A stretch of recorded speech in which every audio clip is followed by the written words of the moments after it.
Hello everyone, welcome to Simhadri Competitive Classes. ముందు క్లాస్లో మనం అర్థమెటిక్ సంబంధించి రీజనింగ్ సంబంధించి టాపిక్ చెప్పుకోవడం జరిగింది. సో అందులో 1 by 1 టాపిక్ గురించి మనం ఈ రోజు నుంచి వీడియోస్ చేయడం జరుగుతుంది మీకోసం. అందులో మొదట వచ్చేసి నెంబర్ సిస్టమ్, దాన్ని మనం సంఖ్యా వ్యవస్థ అంటాం. అందులో బేసిక్ థింగ్స్ ఏంటంటే సంఖ్యలు ఏంటి, ఎన్ని టైప్స్ ఆఫ్ సంఖ్యలు ఉన్నాయి, అవన్నీ ఈరోజు మనం డిస్కస్ చేసుకోవడం జరుగుతుంది. సో అందులో ముఖ్యంగా హోల్ నెంబర్స్ అంటే పూర్ణ సంఖ్యలు, సహజ సంఖ్యలు, సరి సంఖ్యలు, బేస్ సంఖ్యలు, ప్రధాన సంఖ్యలు, సంయుక్త సంఖ్యలు, ఖచ్చితమైన సంఖ్యలు. సో ఇవన్నీ కూడా మీకు తెలుసు, బట్ ఒకసారి నేను రిమైండ్ చేస్తున్నాను. ఒకసారి చూడండి. పూర్ణ సంఖ్యలు అంటే 0, 1, 2, 3 అండ్ సో ఆన్. సహజ సంఖ్యలు అంటే 1, 2, 3, 4 అండ్ సో ఆన్. సరి సంఖ్యలు అంటే 0, 2, 4, 6, 8 అండ్ సో ఆన్. అంటే బేస్ సంఖ్యలు వచ్చేసరికి 1, 3, 5, 7 and so on. Okay, any multiple number we have taken. Okay, any multiplication number you have taken only one time. So 1 into 1, 3 into 1, 5 into 1, 7 into 1 ఒకసారి మాత్రమే పోవాలి. అటువంటి సంఖ్యలు మనం ఏమంటాం అంటే బేస్ సంఖ్యలు అంటాం. ప్రధాన సంఖ్యలు వచ్చేసరికి 2, 3, 5, 7 అండ్ సో ఆన్. ఒక నెంబర్కి వచ్చేసి 2 ఫ్యాక్టర్స్ ఉండాలండి, 2 మల్టిప్లికేషన్ ఫ్యాక్టర్స్ ఉండాలి. ఏంటవి? 1 1 జర్ 1 2 జర్ 2, 2 1 జర్ 2, 1 3 జర్ 3, 3 1 జర్ 3. అండ్ నెక్స్ట్ సంయుక్త సంఖ్యలు అంటే కాంపోజిట్ నెంబర్స్ ని. సంయుక్త నెంబర్స్ అంటే రైట్ 2, 4, 6, 8, 9 అండ్ సో ఆన్. ఎందుకంటే ఎనీ నెంబర్ హ్యావింగ్, ఒక నెంబర్ తీసుకుంటే ఆ నెంబర్కి 3 మల్టిప్లికేషన్ ఫ్యాక్టర్స్ ఉండాలి. అంటే అవన్నీ చూద్దాం. 1 4 జర్ 1, 2 2 జర్ 4, 4 1 జర్ 4. ఇలా 3 ఫ్యాక్టర్స్ వస్తే కనుక ఆ నెంబర్స్ని మనం సంయుక్త నెంబర్స్ అంటాం.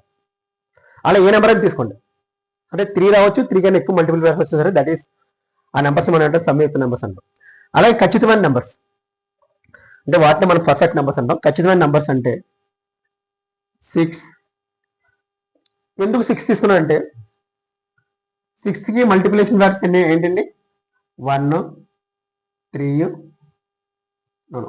2, 3 అండ్ 6. ఈ 4 యాడ్ చేయండి, 12 వస్తుంది. ఎప్పుడైనా సరే మనం ఒక పర్ఫెక్ట్ నెంబర్ అనుకున్నామంటే ఆ 6ని డబుల్ చేస్తే, అంటే ఏవైతే మల్టిప్లికేషన్ ఫ్యాక్టర్స్ ఉన్నాయో ఆ 6ని డబుల్ చేస్తే 12 వచ్చిందండి. సో ఇలా వస్తే కనుక దట్ ఈస్ కాల్డ్ ఎస్ ఖచ్చితమైన నెంబర్స్ అంటాం. ఏమంటాం? ఖచ్చితమైన నెంబర్స్. అలాగే ఇక్కడ ఇంకోటి ఉందండి, అంకెలు సంఖ్యలు. ఇక్కడ చాలా మంది డౌట్ ఉంటుందండి. అంకెలు సంఖ్యలు. అంకెలు అంటే 0 to 9 అండి. 0 అంటే 0 1 2 3 4 5 అలా 9 వరకు ఉంటాయి, వాటిని అంకెలు అంటామండి. సంఖ్యలు అంటే 0 1 2 3 అండ్ సో అని ఇంకా ఎప్పటివరకైనా ఉంటుంది. ఓకేనా? సో వీటిని మనం సంఖ్యలు అంటాం. ఓకే, సో చూడండి, అసెండింగ్ ఆర్డర్, దాన్ని మనం ఆరోహణ క్రమం, డిసెండింగ్ ఆర్డర్ అవరోహణ క్రమం అంటారు. ఇది కూడా చాలా చాలా ఇంపార్టెంట్ అండి ఆర్ఆర్బి గ్రూప్ ఎగ్జామ్లో. సో ఒకసారి చూడండి, ఎగ్జాంపుల్ తీసుకుంటున్నాను నేను. 5, 26, 35, 857, ఓకే, 1060 ఇలా ఒక 5 నెంబర్లు తీసుకున్నాను. దాన్ని మనకి ఆరోహణ క్రమంలో రాయమని చెప్పాడు. సో ఎప్పుడైనా చూడండి ఒకసారి ఆరోహణ క్రమం అన్నాడు. ఓకే, అసెండింగ్ ఆర్డర్ అంటే చిన్న నెంబర్ నుండి పెద్ద నెంబర్ వరకు వెళ్ళాలండి. గుర్తుపెట్టుకుని చాలా మంది కన్ఫ్యూజ్ అవుతారు. చిన్న నెంబర్ నుండి పెద్ద నెంబర్ అంటే ఏమొస్తుంది ఆన్సర్? 5, 26, 35, 857, 1060. ఇది ఎగ్జాంపుల్ ఇది. అలాగే డిసెండింగ్ ఆర్డర్ అంటే అవరోహణ క్రమం కూడా చూద్దామండి. ఎగ్జాంపుల్ వచ్చేసి 7, 36, 825, 47, 1256. దానికి మనం అవరోహణ క్రమం అంటే ఇప్పుడే గుర్తుపెట్టుకోండి, పెద్ద నుండి చిన్న నెంబర్ అంటే ఎంత? 1256, 825, 47, 36, 7. ఓకే, చూడండి. Next topic is integers. దాన్ని మనం పూర్ణ సంఖ్యలు అంటాం. ఇక్కడున్న పూర్ణ సంఖ్యల్ని ఎలా ఐడెంటిఫై చేయాలి? అందరూ గ్రాఫ్ మీద ఐడియా ఉండి ఉంటుంది. ఇక్కడ 0, 1, 2, 3, 4. ఇక్కడ -1, -2, -3, -4. ఓకే, ఇక్కడ ఉన్నవన్నీ ఇంటిజర్స్ ఎక్సెప్ట్ 0. 0 అనేది న్యూట్రల్. ఈ న్యూట్రల్ వస్తే ఏమవుతుందంటే ఎయిదర్ మైనస్ అనవచ్చు, ఎయిదర్ ప్లస్ అనవచ్చు. అది మనం ఏం చేయలేం. ఇప్పుడు -0 అని చెప్పలేం, బట్ అది న్యూట్రల్ కింద ఉంటుంది. ఓకేనా? నెక్స్ట్ రియల్ నెంబర్స్ చూడండి. దీన్నే వాస్తు సంఖ్యలు అంటారు. అందులో 2 రకాలు ఉన్నాయి. రేషనల్ అంటే అకర్ణీయ సంఖ్యలు, ఇర్రేషనల్ కర్ణీయ సంఖ్యలు. అకర్ణీయ సంఖ్యల్లో p/q అంటే q ≠ 0. ఎందుకు q ≠ 0 అంటే 3/0 వేసాం అనుకోండి అన్డిఫైన్డ్. అదే 3/1 కానీ 4/3 కానీ 5/2 కానీ ఇవన్నీ కూడా అకర్ణీయ సంఖ్యలు. ఇక్కడ కర్ణీయ సంఖ్యలు వచ్చేసరికి √2, √3, √5. సార్ ఎందుకు సార్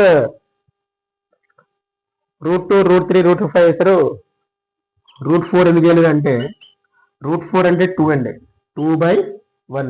మళ్ళీ ఇది వచ్చేసరికి అకర్ణీయ సంఖ్యలు అవుతాయి, అంటే రేషనల్ నెంబర్స్. Okay, right. ఒకసారి చూడండి.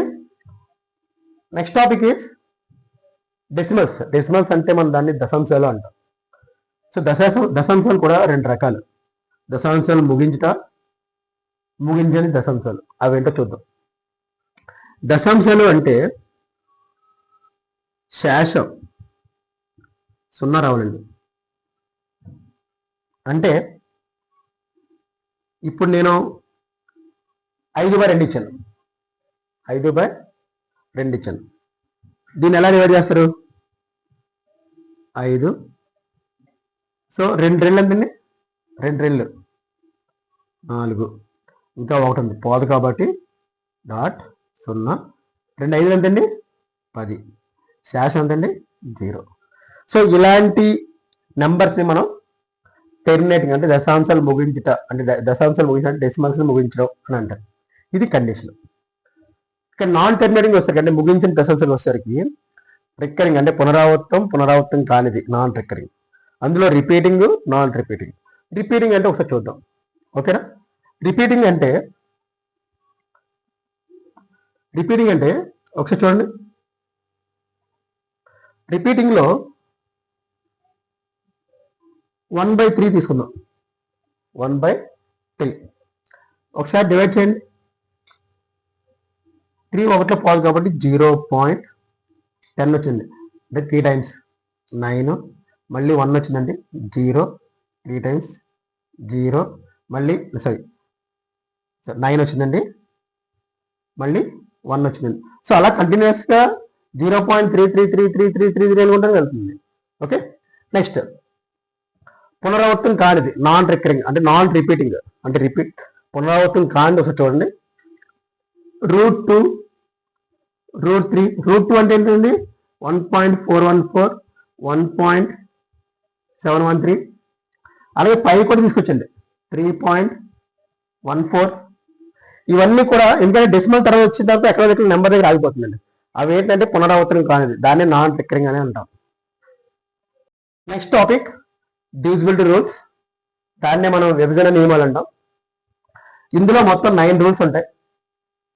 మొత్తం 10 రూల్స్ ఉంటాయండి, కాకపోతే 9 రూల్స్ చెప్తున్నాను మీకు. ఆ 9 రూల్స్ చాలా చాలా ఇంపార్టెంట్. రూల్ నెంబర్ 2 వచ్చేసరికి suppose 6, 7, 8, 9, 4, 2, 4. So whenever divisible by 2, the last digit is always 0, 2, 4, 6, 8. So by the time, so last digit is 4. So by the time entire number is divisible by 2. Next, rule 3. Rule 3, take this number 3, 4, 5, 6, 7, 8. First of all, add all the numbers. In this rule, add all the numbers. 3 plus 4, 7, 7 plus 5, 12, 12 plus 6, 18, 18 plus 7, 25, 25 plus 8, 33. The total by 3. So 3, 11 times. అంటే 11 సార్లు పోతుందండి.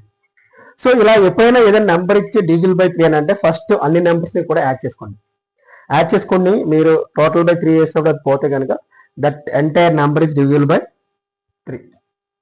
కాబట్టి rule number 4. Rule number 4 వెళ్ళేసరికి ఇక్కడ చూడండి ఒకసారి. Rule number 4లో 6, 7, 8, 5, 4, 4.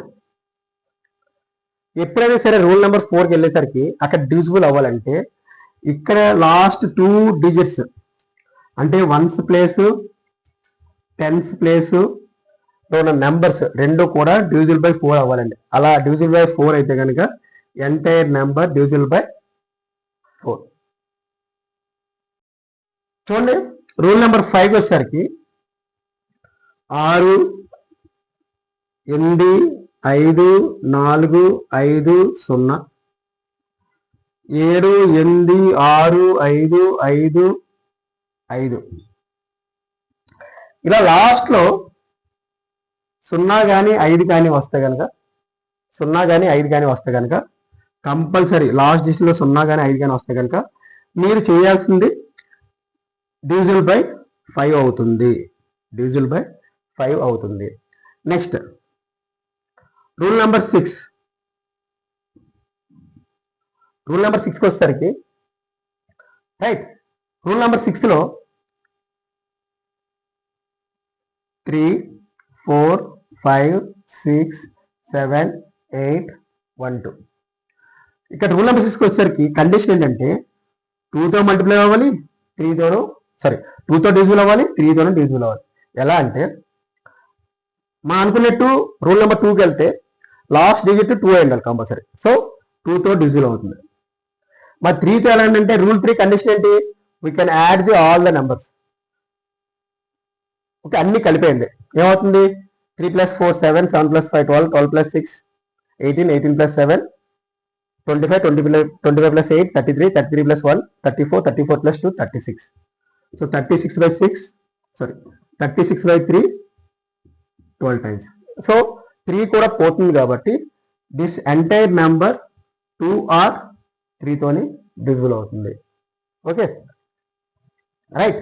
Rule number 7 వచ్చేసరికి రూల్ నెంబర్ 7లో ఒకసారి అబ్జర్వ్ చేయండి. 856 తీసుకున్నాం. లాస్ట్ నెంబర్ని 2తో మల్టిప్లై చేయండి. ఏమవుతుంది? 2 6 12. ఇక్కడ మిగిలిపోయిన 85 ఉంది కదా, 85లోంచి 12 తీసేయండి. అంటే ఎంత? 73 వచ్చింది. కానీ పాసిబిలిటీ అవ్వట్లేదు. 73 డివిజిబుల్ బై 7 అవుతుందా? అవ్వదు. మళ్ళీ నేను 966 తీసుకున్నా. 966 దీన్ని మళ్ళీ మనం ఏం చేయాలి? 2తో మల్టిప్లై చేయండి. 12 అవుతుంది. సో 96లోంచి 12 తీసేస్తే 84 వస్తుందండి. సో 84 బై 7 డివిజిబుల్ అవుతుందా? అవుతుందండి. ఎన్నిసార్లు పోతుంది? 12 టైమ్స్. ఓకే నెక్స్ట్ ఇది రూల్ నెంబర్ 7 అండి. రూల్ నెంబర్ 8 వెళ్ళండి. రూల్ నెంబర్ 8లో నెంబర్ తీసుకోండి 7 8 4 2 4 8. రూల్ నెంబర్ 4లో మనం ఏం చేసామండి, last 2 digits possible by divisible by 4 or not check చేసాం. ఇక్కడ లాస్ట్ 3 డిజిట్స్ అంటే 1's place, 10's place and 100's place. So ఈ 3 నెంబర్లు కనుక డివిజిబుల్ బై 8 అయితే కనుక entire whole number is divisible by 8 అండి. ఇది condition. Next rule number 10. Rule number 10లో ఏంటండి, రూల్ నెంబర్ 9. రూల్ నెంబర్ 9లో ఒకసారి నెంబర్ తీసుకోండి 1 2 3 4 5 6 7 8. రూల్ నెంబర్ 3లో ఏదైతే మనం ప్రొసీజర్ ఫాలో అయ్యామో రూల్ నెంబర్ 9లో కూడా అదే ప్రొసీజర్ ఫాలో అవుతామండి. ఎలా అంటే యాడ్ చేసేయండి 1 + 2 3 3 + 3 6 6 + 4 10 10 + 5 15 15 + 6 21 21 + 7 28 28 + 8 36 బై 9 అంటే 4 టైమ్స్ అవుతుంది. అంటే ఎంటైర్ నెంబర్ డివిజిబుల్ బై 9 అండి. Entire number divisible by 9. Last one is rule number 10. Rule number 10కి వస్తారు కదండి 7 8 5 4 6 0 9 8 5 3 2 0.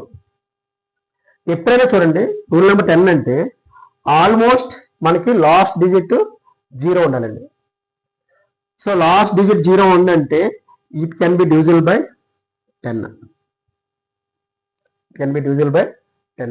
సో ఇప్పటి వరకు మనం అంటే సంఖ్యలు చెప్పుకున్నామండి, వాస్తవ సంఖ్యలు చెప్పుకున్నాం, ఆరోహణ క్రమము అవరోహణ క్రమము అలాగే దశాంశాలు. ఇప్పుడు విభజన నియమాలు ఇవన్నీ కాన్సెప్ట్స్ చెప్పుకున్నాం. అది కూడా కాన్సెప్ట్స్ ఏంటండి, సంఖ్యా వ్యవస్థలో ఏవైతే కాన్సెప్ట్స్ ఉన్నాయో ఇవి సింపుల్ కాన్సెప్ట్స్ అండి, ఇవి ట్రిక్స్ కూడా. నెక్స్ట్ వీడియోలో మనం ప్రాబ్లం చేద్దామండి. ఫస్ట్ ఈ కాన్సెప్ట్ అయితే చూడండి, ఓకేనా. ఈ video please subscribe and share the video to your friends, family members and colleagues. Thank you.